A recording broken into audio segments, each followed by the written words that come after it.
You are listening to the Vibrant Life Podcast, episode 18. The Vibrant Life.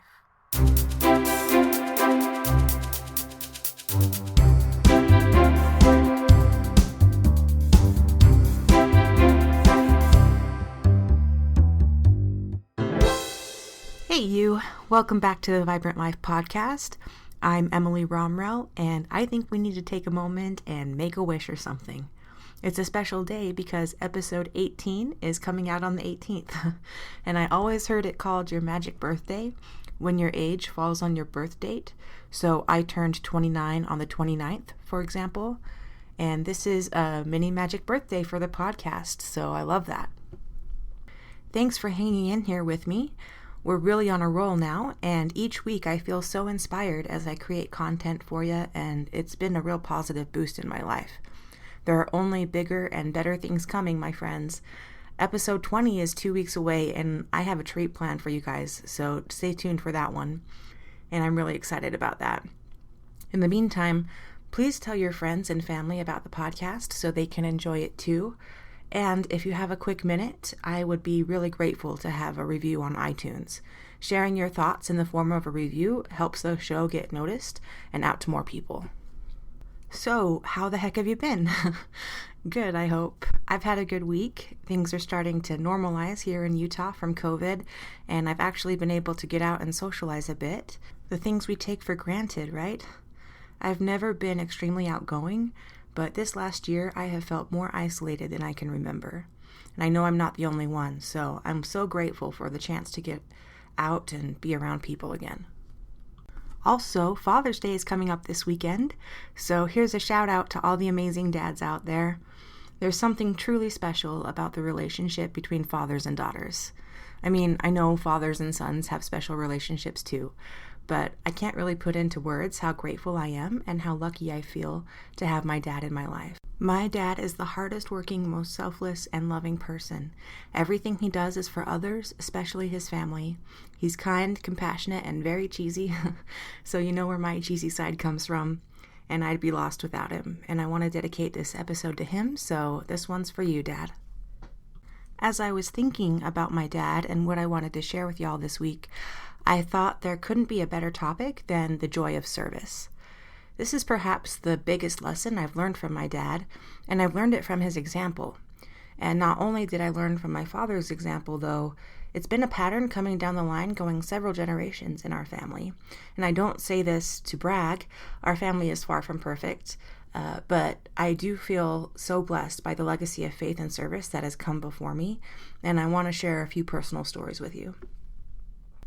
The first story is about my great-grandfather, Alfred Irvin Romrell, and he and his wife were both school teachers together, and I think that's the sweetest thing.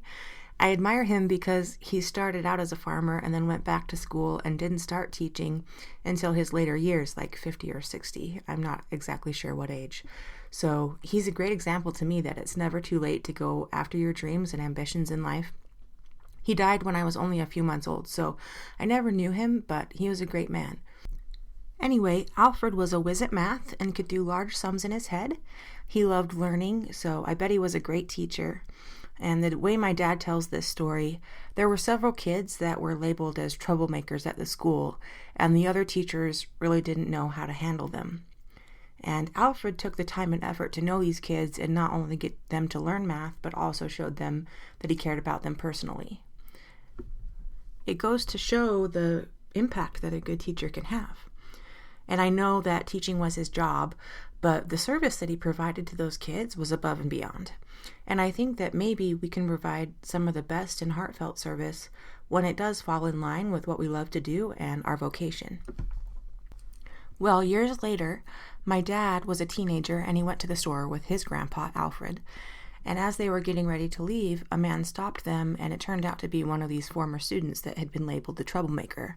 And this man looked at my dad and told him that his life would have turned out a lot differently if it hadn't been for Alfred and his investment in him at school. How cool is that? The joy in this service example is threefold. First, it must have been so rewarding for Alfred to see his student again and hear what a difference he made. Second, my dad felt a lot of joy and pride in the example of his grandfather. And third, the joy that his former student had was pretty immense. He apparently turned his life around in large part to the time and interest that Alfred put into him. Actually, the joy is still echoing through time because I felt joy hearing this story, and I'm sure I'm not the only descendant of Alfred who feels this way. It's really impossible to know the effects of even small acts of kindness as they ripple outward through time and space. It's kind of a crazy thought. The second person that I want to tell you about is my own grandpa, Owen Alfred Romrell. And he's someone I was close to, and I'm so thankful to have him in my life. He just recently passed away in 2019, so I do feel a little bit tender thinking about him. Well, I guess that is almost 2 years ago now, but it does still feel recent. Anyway, my grandpa Romrell was mischievous and always had a twinkle in his eye. He loved a good joke and truly found joy in living the hardworking, simple life of a farmer in Idaho. And I have so many wonderful memories with him out on the farm.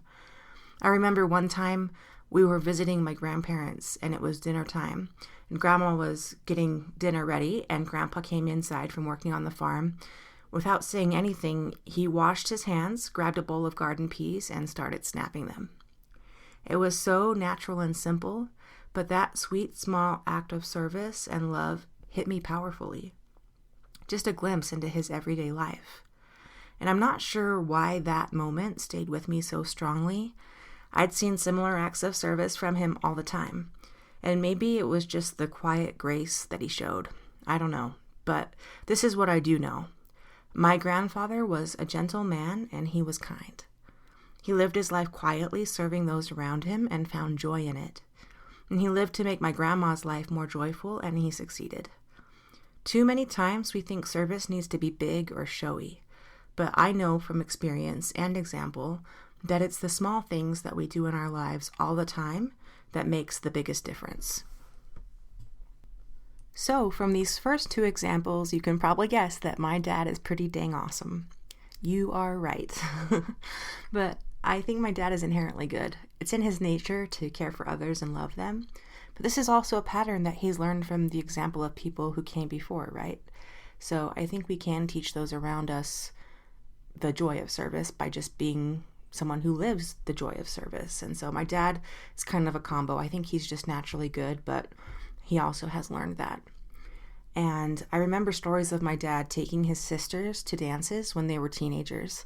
They'd have a lot of fun together just as friends hanging out together. I love that. This is something that I think has carried on to my siblings and me as well. We don't go to a lot of dances together, but we hang out all the time and we're pretty close friends.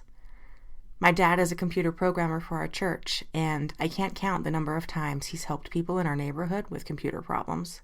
And he always helps with a smile.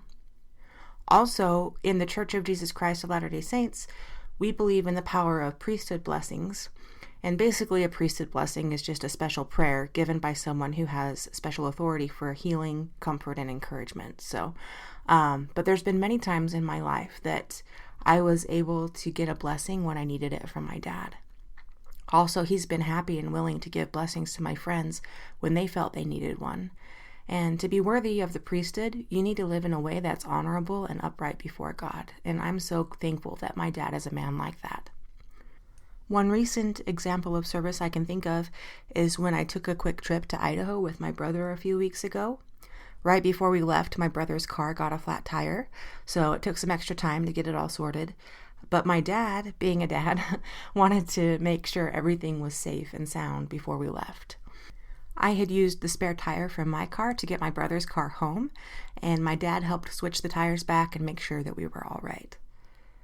My dad is very much like my grandpa in that daily acts of service are just a way of life for him.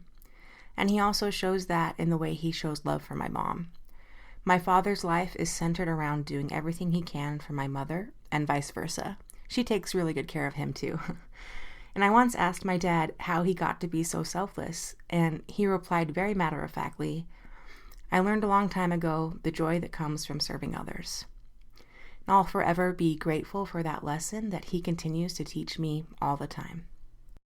It's amazing how rewarding, heartfelt, and genuine service is.